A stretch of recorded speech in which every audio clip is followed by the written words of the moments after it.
Hello दोस्तों, स्वागत है आपका अपने चैनल नॉलेज का पर। मैं हूँ आपका दोस्त अम्बत तिवारी। है सुबह 6 बजे वाली क्लास है जो कि आप सभी को लाइव मिल रही है, जिसमें हम आपको प्रोवाइड करा रहे हैं डेली करंट अफेयर, वो भी हिंदी में। ठीक है दोस्तों, और ये जो करंट अफेयर है आपको 3 टायर्स में प्रोवाइड कराए जा रहे हैं नॉलेज का पर, जिसमें हम आपको डेली करंट अफेयर जो कि मॉर्निंग 6 o'clock वाली क्लास में प्रोवाइड कराएंगे।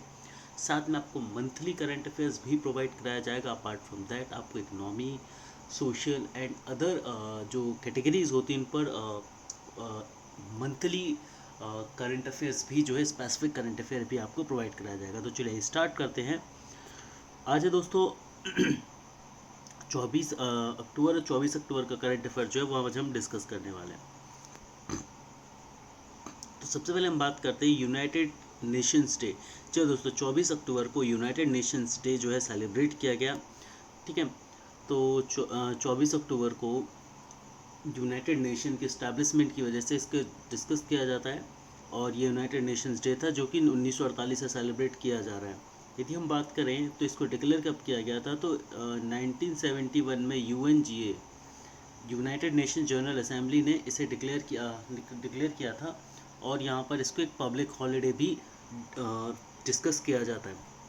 आगे हम बात करते हैं हिस्ट्री क्या रही है यूनाइटेड नेशंस की। तो यदि बात की जाए यहाँ पर, तो ईयर 2020 में ये इसकी 75th एनिवर्सरी, मतलब 75 साल यूनाइटेड नेशंस को बने हो चुके हैं। ठीक है, 24 अक्टूबर को 75 साल जो हैं वो पूरे हो चुके हैं यूनाइटेड नेशन के अपने। और ये जो चार्टर है इसको साइन किया गया था 26 जून 1945 को। इस चार्टर को 26 जून 1945 को साइन किया गया था। द्वितीय विश्व युद्ध के बाद, द्वितीय विश्व युद्ध की त्रासदी को देखते हुए, उसके भयावह परिणामों को देखते हुए एक असेंबली बनाई गई थी, जिसमें दुनिया के लगभग समस्त देशों को जोड़ा गया था, उनकी सहमति ली गई थी, ताकि आगे भविष्य में किसी भी तरह के युद्ध या परमाणु हथियारों का उपयोग ना हो सके, जिससे मानवता का इस स्तर पर विध्वंसक बना so. The name United Nation was coined by the United State President Franklin D Roosevelt. और जो यूनाइटेड नेशंस है, इसका जो नेम दिया गया था, यूनाइटेड नेशन को, यूनाइटेड नेशंस का जो नेम दिया गया था, संयुक्त राष्ट्र का जो नेम दिया गया था, इसे फ्रैंकलिन डी रूजवेल्ट के द्वारा दिया गया था, जो कि उस समय समकालीन यूनाइटेड नेशंस के कौन थे, प्रेसिडेंट थे। क्लियर। और United Nations the first use of declaration bye the United nation 1 January 1942 using second world war. आगे बढ़ते अगली न्यूज़ की तरफ हम चलते हैं। इंपॉर्टेंट कुछ चीज़ें आपको पता होनी चाहिए कि जो यूनाइटेड नेशंस है इसका हेडक्वार्टर न्यूयॉर्क में है, और जो मिस्टर एंटोनियो गुटेरस हैं वो सेक्रेटरी जनरल है किसके, यूनाइटेड नेशंस के। अगली इंपॉर्टेंट न्यूज़ है कि वर्ल्ड डेवलपमेंट इंफॉर्मेशन डे 24 अक्टूबर को जो है वो सेलिब्रेट किया गया। यहाँ पर आप लोग देख सकते हैं कि यूनाइटेड नेशंस के द्वारा ये निर्धारित किया गया एक दिन है, वर्ल्ड डेवलपमेंट इंफॉर्मेशन डे, जो कि 24 अक्टूबर को मनाया गया था। इसके बारे में कुछ इंपॉर्टेंट इन्फॉर्मेशन हम ज़रूर देख लेते हैं यहाँ पर कि the general assembly 1972 establish the development information day. ठीक है, तो जनरल असेंबली ने, संयुक्त राष्ट्र संघ की जो आम सभा है, ठीक है, इसके द्वारा 1972 में इस्टेब्लिश किया गया था इसे, और ये तब से कंटिन्यूसली जो है मनाया जा रहा है, सेलिब्रेट किया जा रहा है। The assembly decided that the date for the day should coincide with United Nations day 24 अक्टूबर। तो ये यूनाइटेड नेशन के द्वारा लिया गया एक अहम फैसला था कि यूनाइटेड नेशन डे के साथ इसे सेलिब्रेट भी किया जाएगा, और 1970 से इसे अडॉप्ट कर लिया गया था। आगे बढ़ते हैं। World polio day, world polio day भी है जो कि 24 अक्टूबर को सेलिब्रेट किया जाता है। ठीक है, ये वर्ल्ड पोलियो डे है जिसे थ्रू आउट द ग्लोब 24 अक्टूबर को, पूरे ग्लोब में 24 अक्टूबर को सेलिब्रेट किया जाता है। और इसका जो टारगेट है वो पोलियो को पूरी तरह से जड़ से मिटाना है, पोलियो का पूरी तरह से उन्मूलन करना है। जो वर्ल्ड पोलियो डे है ये प्रोवाइड कराता है एक अपॉर्चुनिटी, जो कि हाईलाइट करता है उन ग्लोबल एफर्ट्स को, उन अलग अलग जगहों पर किए गए प्रयासों को, जो कि पोलियो के निदान में, पोलियो को मिटाने में किए गए थे अलग अलग लोगों के द्वारा। आगे बात की जाए, the day was established by the Rotary International to commemorate the birth of Jonas Salk, who led the first team to develop the vaccine against the polio. तो पोलियो डिसीज़ के अगेंस्ट जो वैक्सीन बनाने के लिए जो Jonas सैनिक की जो टीम थी, ठीक है, उनके सम्मान में इस दिवस को मनाया जाता है। और 2020 की जो थीम थी, 2020 की जो इस दिवस की थीम थी, वो थी a win against polio is a win for global health. ठीक है, इसको याद रखना काफ़ी ज़्यादा इंपॉर्टेंस है बेटा आप सभी के लिए। ठीक है, बहुत ज़्यादा ये चीज़ ज़रूरी है। आगे बात करते हैं NITI Aayog panel for reforms in urban planning education. ठीक है, नीति आयोग का एक नया रिफॉर्म आया अर्बन प्लानिंग एजुकेशन में, ज़रा इसे हम समझते हैं। तो नीति आयोग ने कॉन्स्टिट्यूट करी है एक 14 मेंबर की समिति, एक एडवाइजरी समिति गठित करी है, जो कि मुख्य रूप से अर्बन प्लानिंग एजुकेशन सिस्टम पर काम करेगी, और the panel will be headed by NITI Aayog vice chairman Rajiv Kumar, और इसे नीति आयोग के वाइस चेयरमैन राजीव कुमार के द्वारा हेड किया जाएगा। And the member of committee included Amitabh Kant, जो कि सीईओ हैं नीति आयोग के, तो वो भी इनके एक मेंबर होंगे। इसमें ministry of housing and urban affairs होंगे, साथ में मिनिस्ट्री ऑफ एजुकेशन भी होंगे, और मिनिस्ट्री ऑफ पंचायती राज भी होंगे। बिल्कुल यूपीएससी ईपीएफओ के पॉइंट ऑफ व्यू से हम बात करें तो एक स्टेटमेंट फॉर्म में कनेक्ट करके इनको आपको दिया जा सकता है। तो सारी की सारी जो इंडस्ट्रीज़, जो मिनिस्ट्रीज इसमें अवेलेबल हैं, जो पार्टिसिपेट कर रही हैं, उनको जानना आपके लिए ज़रूरी है। तो याद रखेंगे कि कौन कौन है यहाँ पर अमिताभ कांत जो कि सीईओ होंगे नीति आयोग के। क्लियर। इसके अलावा इसको हेड कौन करेगा? इसको हेड करेंगे वाइस चेयरमैन राजीव कुमार, किसके? नीति आयोग के। अपार्ट फ्रॉम दैट जितने भी सेक्रेटरीज होंगे ministry of housing and urban development के, मिनिस्ट्री ऑफ एजुकेशन के, और मिनिस्ट्री ऑफ पंचायती राज के, ये सभी के सभी इसमें इंक्लूड होंगे। रोल ऑफ कमेटी, इस कमेटी का रोल क्या होगा ये समझना बहुत ज़्यादा ज़रूरी है। तो the committee will examine the current system in the terms of multi disciplinary सर्कुलम and other related issue at the level of graduates and postgraduate against the challenges of rapid urbanization। Clear. तो basically ये graduate और post graduate को bifurcate करेंगे और उनके according multi discipline एक system तैयार कर उन्हें रोजगार जो है मुहैया कराया जाएगा। The committee will examine the urban planning education system, जो अर्बन प्लानिंग एजुकेशन सिस्टम होगी। क्लियर। इंडिया में बेसिकली ये किसके द्वारा देखा जाएगा? इस कमेटी के द्वारा देखा जाएगा, उसके फ्यूचर को इस कमेटी के द्वारा देखा जाएगा। क्लियर। और साथ में इसके लिए availability, demand, supply and qualified urban planners जो इंडिया में ज़रूरत होंगी, उन सभी में कितने रिसोर्सेज की आवश्यकता होगी, वो ये पूरी की पूरी कमेटी जो है देखेगी।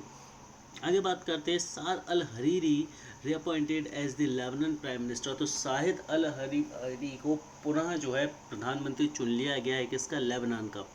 ठीक है, यहाँ पर आप इनकी फ़ोटो देख सकते हैं। तो इनका नाम है साद अल हरीरी, इन्हें रीअपॉइंट कर दिया गया है प्राइम मिनिस्टर की पोस्ट पर।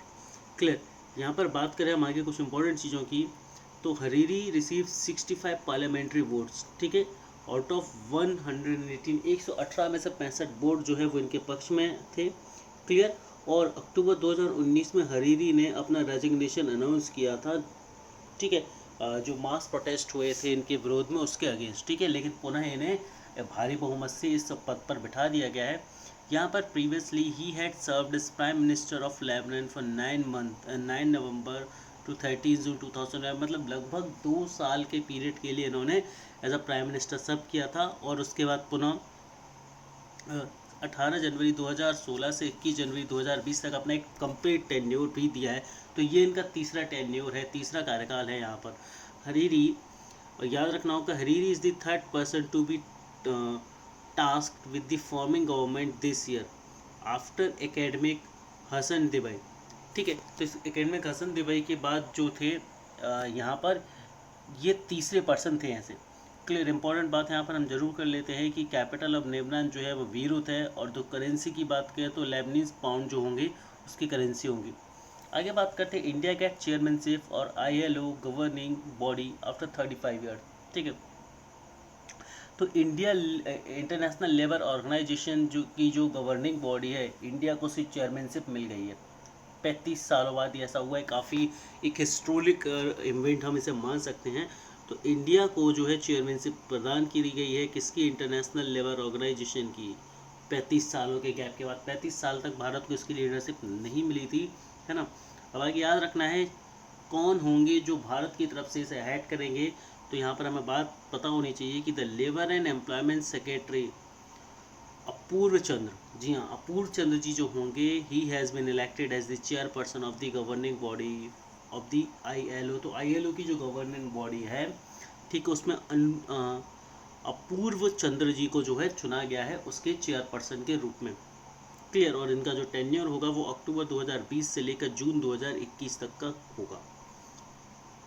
यहाँ पर हम कुछ बात कर लेते हैं चंद्र के बारे में।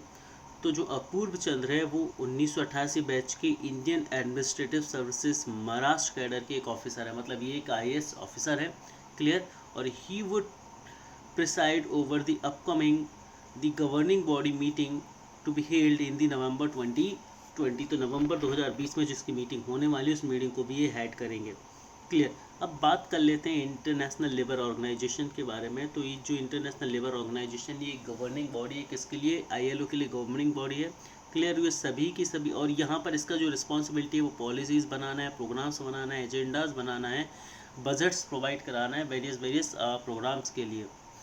प्रेजेंट में यदि हम बात करें तो ILO जो है इसका हेडक्वार्टर जिनेवा में है और इसमें लगभग 187 कंट्रीज जो हैं वो इसकी मेंबर कंट्रीज़ हैं। ठीक है। आगे बात करते हैं Andorra joins IMF as its 1/9 member. तो एक और नया देश जो है वो किस में जुड़ गया है, इंटरनेशनल मॉनेटरी फंड में जुड़ गया है और ये 190वां सदस्य जो है बन गया है। तो एंडोरा जो है वो इंटरनेशनल मॉनेटरी फंड में जुड़ गया है और ये ऐसा करने वाला 190वां देश। इससे पहले 189 कंट्रीज ऑलरेडी IMF से जुड़ चुकी थी। इंपॉर्टेंट बात करते हैं कि जो कैपिटल है एंडोरा की वो कौन सी, एंडोरा ला वेला, और इसकी जो करेंसी है वो यूरो। और बिल्कुल ये पूछी जा सकती है क्योंकि IMF से जुड़ना एक इम्पॉर्टेंट इवेंट है और इससे रिलेटेड इन्फो पूछी जा सकती है। ठीक है, तो इसीलिए काफ़ी ज़्यादा इंपॉर्टेंट न्यूज़ बनती है। आगे बात करते हैं इंटरनेशनल मॉनेटरी फंड के बारे में। तो हम सभी को पता होना चाहिए कि जो इंटरनेशनल मॉनेटरी फंड है और जो वर्ल्ड बैंक है ये ब्रिटेन वुड्स ट्विंस कहलाते हैं। ब्रिटेन वुड्स समिट के बाद इनका अस्तित्व हुआ था। ठीक है। और यहाँ पर हम बात करें कि International monetary Fund membership allow the Jordanian government to benefit from IMF policy advice especially as the country tackle the crisis caused by the COVID-19। तो देखिए क्या होता है, जब जितने भी लोग मेंबर्स होते हैं तो यहाँ पर उनको कुछ कुछ पॉलिसीज़ के फ़ायदे मिलते हैं। ऑल्दो उन्हें कुछ रूल्स एंड रेगुलेशंस को भी फॉलो करना होता है, लेकिन वहाँ से मिलने वाली कुछ बेनिफिट्स भी जो है उनको मिलते हैं। क्लियर। तो COVID-19 की वजह से एक एनुअल रिव्यू, एक जो प्रॉब्लम है, जो क्राइसिस जनरेट हुआ, तो उस क्राइसिस के अगेंस्ट भी इन्हें कुछ एड जो है वो प्रोवाइड कराई जाएगी इंटरनेशनल मॉनेटरी फंड से। Clear. And can now receive an annual review of health check of its economy by the international monetary fund, the tap technical assistant and access IMF lending if needed. चलिए आगे बात करते हैं Mandi district banks top position for the implementation of Pradhanmantri Gram सड़क योजना। ठीक है। तो यहाँ पर याद रखना होगा कि union ministry for rural development has declare the list of top performing 30 district in the countries for implementing प्रधानमंत्री ग्राम सड़क योजना। तो प्रधानमंत्री ग्राम सड़क योजना में सबसे अच्छा काम करने वाले 30 टॉप डिस्ट्रिक्ट को जो है यहाँ पर लिस्टेड किया गया है। बेसिकली यहाँ पर बात करें तो हिमाचल प्रदेश की जो मंडी है, हिमाचल प्रदेश में जो मंडी है, मंडी को टॉप पोजीशन पर रखा गया है जिन्होंने प्रधानमंत्री ग्राम सड़क योजना में अच्छा काम किया। तो बेसिकली प्रधानमंत्री ग्राम सड़क योजना में जिन जिन डिस्ट्रिक्ट में काम अच्छा हुआ उनकी एक तरह से इंडेक्सिंग की गई यहाँ पर। आगे बात करें तो Himachal Pradesh has also secured the second position at the national level of construction of roads under the Pradhanmantri Gram सड़क योजना। क्लियर। तो यहाँ पर ये कुछ चीज़ें थी। चलिए आगे बात कर लेते हैं प्रधानमंत्री ग्राम सड़क योजना के बारे में, कुछ इंपॉर्टेंट चीज़ों की। तो प्रधानमंत्री ग्राम सड़क योजना एक ऐसा प्रोग्राम है जिसमें गांव-गांव में जाकर सड़कें बनाई जाएंगी। ये अटल बिहारी जी के टाइम पर शुरू किया गया था और यहाँ पर जो लक्ष्य है वो ये है कि गांव-गांव पर जाकर सड़कें बनाई जाएँ और गाँव को जो है वो शहरों से जोड़ा जा सके ताकि आवागमन आसान हो और लोग रोजगार के लिए यहाँ वहाँ ना भटके। चलिए इंपॉर्टेंट कुछ चीज़ें यहाँ पर आपको याद रखनी होंगी कि यूनियन मिनिस्टर इन इसको देखिए, ये जो प्रोग्राम था इसको 25 दिसंबर 2000 में शुरू किया गया था और यूनियन मिनिस्टर जो है वो रूरल डेवलपमेंट के लिए वो नरेंद्र सिंह तोमर हैं। क्लियर। और चीफ मिनिस्टर जो हैं हिमाचल प्रदेश के वो जयराम ठाकुर और वहीं के गवर्नर जो हैं वो बंडारू दत्ताचार्य जी हैं। आगे की बात करते हैं कि bank of Baroda ties up with the Toyota Kirloskar motor. ठीक है। तो बैंक ऑफ बड़ौदा ने टोयोटा किर्लोस्कर मोटर के साथ एक एग्रीमेंट साइन किया हुआ है, ठीक है। whereby the bank will be one of the preferred financier for the entire range of the vehicles sold by them later। तो बेसिकली जो कंपनी है टोयोटा कंपनी, इस पर जितनी भी व्हीकल सेल किए जाएंगे उनके लिए जो फाइनेंशियल का काम करेगा वो बैंक ऑफ बड़ौदा करेगा। बैंक ऑफ बड़ौदा का हेडक्वार्टर बड़ोदरा जो कि गुजरात में है। बैंक ऑफ बड़ौदा के चेयरमैन हसमुख आर्या जी हैं और इसकी एमडी सीईओ जो हैं वो संजीव जी हैं, ठीक है। इतना इंपॉर्टेंट नहीं है, ये दोनों चीज़ें आप भूल सकते हैं। यहाँ पर बात की जाए तो जो बैंक ऑफ बड़ौदा है वो इंडिया का तीसरा सबसे बड़ा जो है पब्लिक सेक्टर बैंक है, क्लियर। तीसरा जो सबसे बड़ा पब्लिक सेक्टर बैंक है और customer can avail customise solution for is high on road funding of 90%। और यहाँ पर जितनी भी कारें खरीदी जाएंगी उनकी 90% तक का जो है फाइनेंस इस कंपनी के द्वारा किया जाएगा, इस बैंक के द्वारा किया जाएगा। And long payment of 84 month, तो लगभग 84 महीनों तक का रीपेमेंट सिस्टम जो है वो प्रोवाइड कराया जाएगा। रीपेमेंट सिस्टम का मतलब ये कि 84 महीनों तक की आप इंस्टॉलमेंट बांध सकते हैं, ठीक है। On the other hand, TKM declares will benefit from digitized supply chain finance with the competitive interest rate. तो यहाँ पर बेसिकली इंटरेस्ट रेट भी कम किए जाएंगे ताकि ये अपने कस्टमर्स को ज़्यादा से ज़्यादा अट्रैक्ट कर सके अपने पास। यहाँ पर बात करते हैं कि मास्टर कार्ड पार्टनर्स बेट एट लेटेंस to expand digital first program in India. तो डिजिटल फर्स्ट प्रोग्राम इंडिया में मास्टर कार्ड जो है इसको अच्छे से चलाने के लिए टाई अप किया जा रहा है। तो मास्टर कार्ड ने एटलांटिस के साथ जो है एक समझौता किया है जिसके तहत वो डिजिटल फर्स्ट प्रोग्राम को एक्सपांड कर सकता है, भारत में अच्छे तरीके से फैला सकता है। अब इस पार्टनरशिप की बात करें तो the partnership aims to provide users of Mastercard a technology solution that enables them to enjoy the best class digital banking experience. तो बेसिकली एक डिजिटलाइजेशन प्रोवाइड कराने के लिए, एक डिजिटल इंटरफेस प्रोवाइड कराने के लिए ताकि यूज़र एक बेटर एक्सपीरियंस के साथ, एक अच्छे अनुभव के साथ जो है मास्टर कार्ड से जुड़ सके, मास्टर कार्ड में अच्छी फैसिलिटीज़ प्रोवाइड कराए जा सके। इस एम को लेकर इस पार्टनरशिप को किया गया है। और जो पार्टनरशिप है ये अलाउ करेगी मास्टर कार्ड यूज़र्स को कि ये इमीडिएट अकाउंट एक्सेस जो है वो कर पाएँ अपने तरीके से, कन्वीनियंट पेमेंट के माध्यम से। दोस्तों अब यहाँ पर डिजिटल फर्स्ट प्रोग्राम क्या है, ज़रा इसे ज़रूर आप लोग समझ लीजिए कि ये जो डिजिटल फर्स्ट प्रोग्राम है ये अपनी तरह का एक प्रोग्राम है, ठीक है। और इसका पूरा काम जो होगा वो जितनी भी पेमेंट सिस्टम है उनको हाईली डिजिटलाइज्ड और सिक्योर करना है यहाँ पर, ठीक है। मास्टर कार्ड के हेडक्वार्टर की बात करें तो ये न्यूयॉर्क यूनाइटेड स्टेट में है। इनके जो प्रेसिडेंट हैं वो मिशेल मेयरबैक हैं और इनके जो सीईओ हैं वो अजय बेंगा जी हैं। तो दोस्तों यहाँ पर हमारी आज की क्लास ख़त्म होती है। मैं उम्मीद करता हूँ कि आपको पसंद आई होगी। अपना प्यार और भरोसा नॉलेज का पर इसी तरह बना के रखें। Thank you guys, thank you very much.